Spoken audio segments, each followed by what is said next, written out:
Hello my dear friends, সকলোকে নমস্কাৰ জনাইছো আৰু আপোনালোকক পুনৰবাৰ আপোনালোকৰ প্ৰিয় ইউটিউব চেনেল নুৰুল আলম নাজুলৈ আন্তৰিক স্বাগতম জনাইছো। আজি আমি এই ভিডিঅ'টিত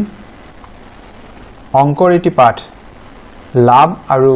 ক্ষতি এই বিষয়ে আমাক প্ৰায় প্ৰশ্ন দিয়ে থাকে প্ৰফিট এণ্ড লছ আৰু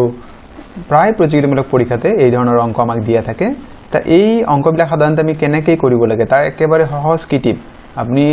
এইখিনি কিটিপ গম পালে পৰৱৰ্তী সময়ত প্ৰফিট এণ্ড লছ লাভ আৰু ক্ষতিৰ যিবিলাক অংক থাকে আপুনি নিমিষতে সমাধান কৰিব পাৰিব কোনো ভুল নোহোৱাকৈ। আৰু এই প্ৰশ্নসমূহ director of health service examination বা আসাম ডিৰেক্ট ৰিক্ৰুটমেণ্ট এক্সামিনেশ্যন 2022 যিখিনি গ্ৰেড 3 আৰু 4 ৰ পৰীক্ষা আছে সেই পৰীক্ষাসমূহৰ বাবে বৰকৈ উপযোগী। আহকচোন বাৰু আমি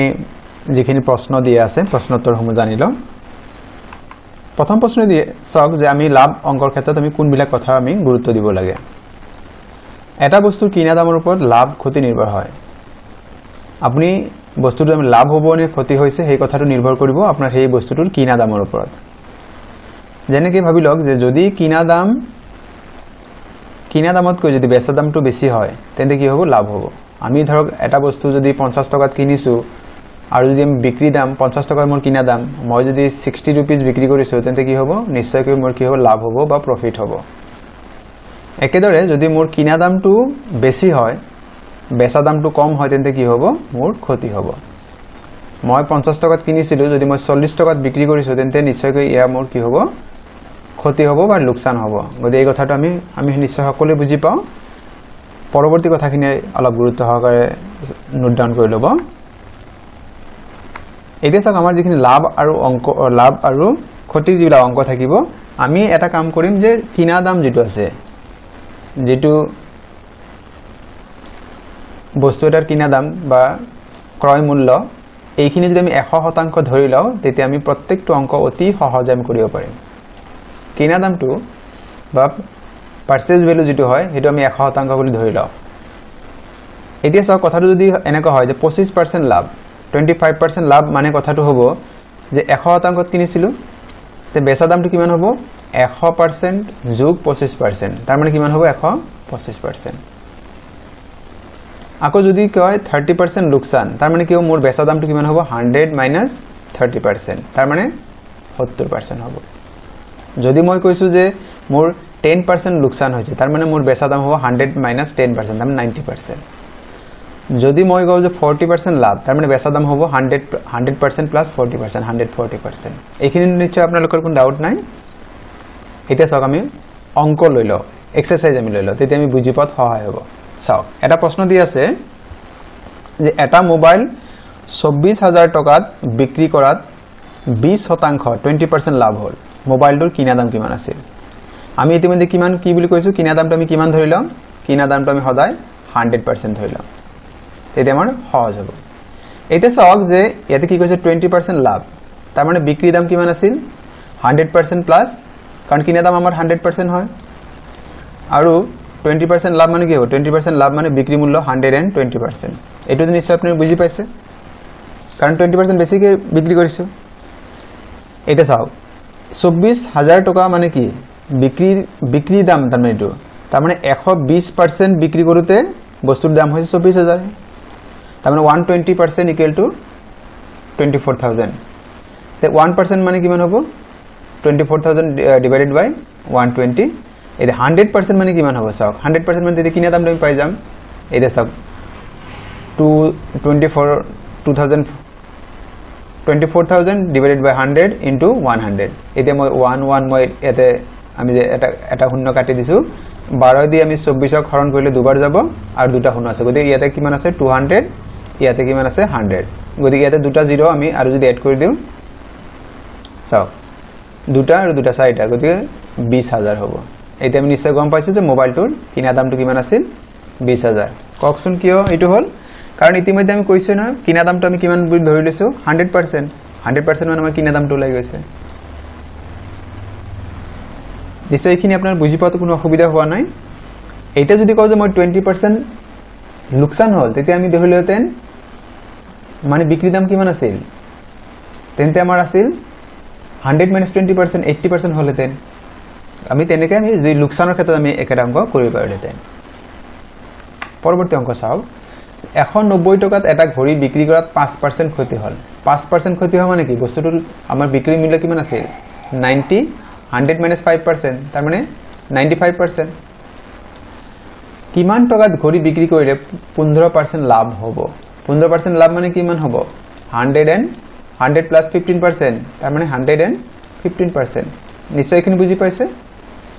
ক্ষতি মানে হেতু মাইনাস 100 ৰ পৰা হেখিনি মাইনাস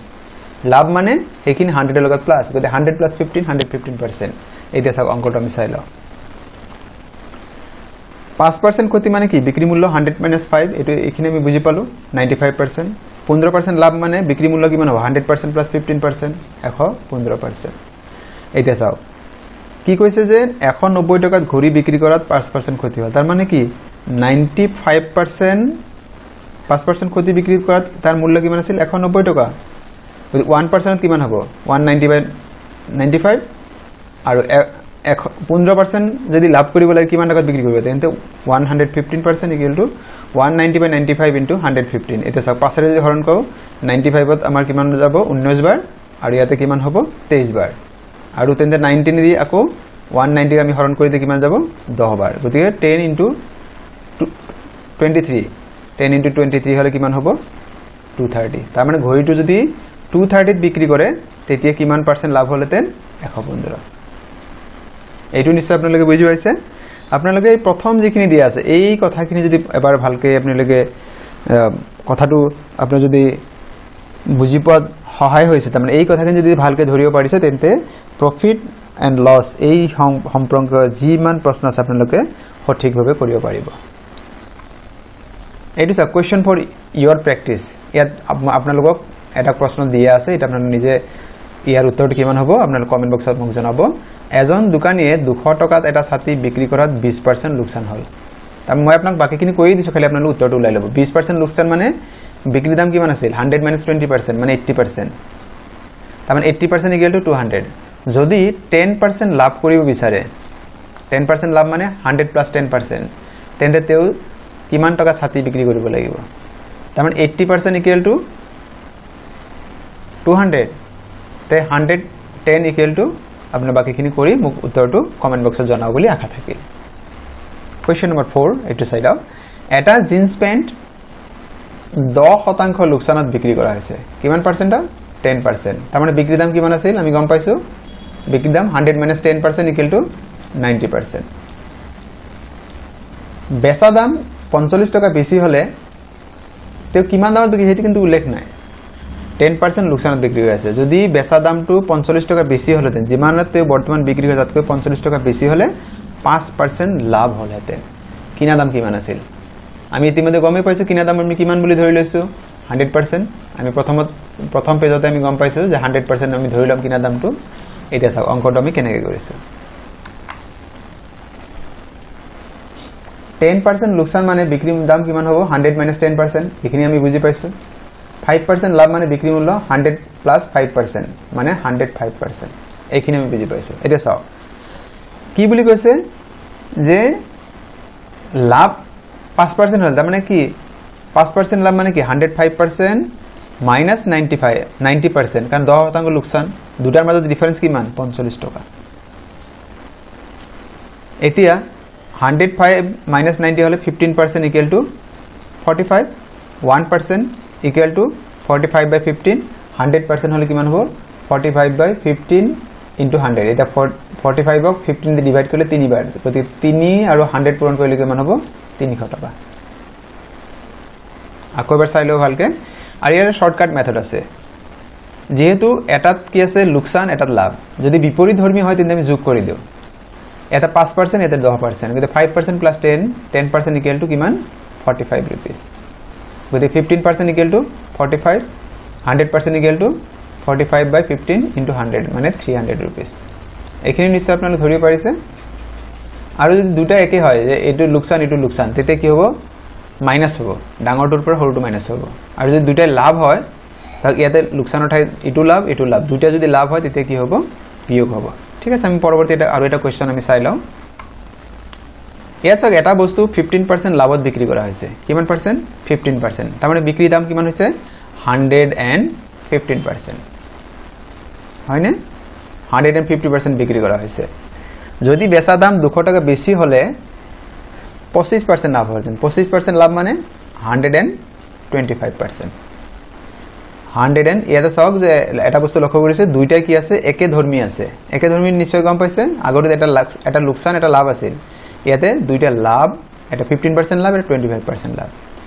15% লাভ মানে বিক্রি দাম 115% 25% লাভ মানে 125% এটা চাওক আমি অঙ্কটো ভালকে জানিলাম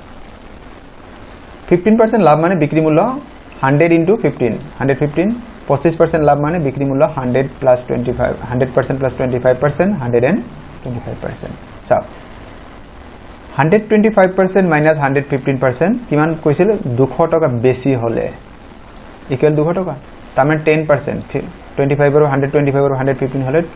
10% equal to 200 100% equal to 200 divided by 10 into 100 গতি ইয়াৰ পৰা এটা এটা 0 মই কাটি দিছো 200 into 10 মানে 2000 rupees এটা শর্টকাট তো চাই লব